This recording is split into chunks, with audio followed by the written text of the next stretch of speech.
শুধু লুচি নয়, পদ্ম লুচি এক ভুলে যাওয়ার রান্না, যেটা বনেদি বাড়ির রান্নাঘর থেকে হারিয়ে গেছে।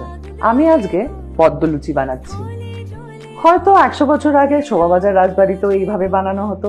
এইটা মাংসের পুর দিয়েও তৈরি করা যায় বা কমপ্লিটলি মিষ্টিও করা যায়।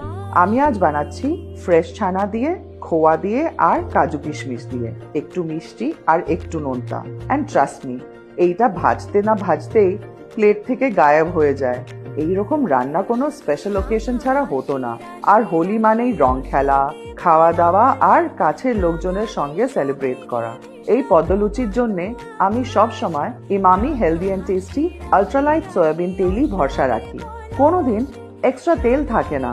হাই স্মোক পয়েন্টের জন্য লুচিগুলো একদম ঠিক ভাজা হয় আর প্রত্যেকটা বাইটে লাইট আর ক্রিস্পি থাকে।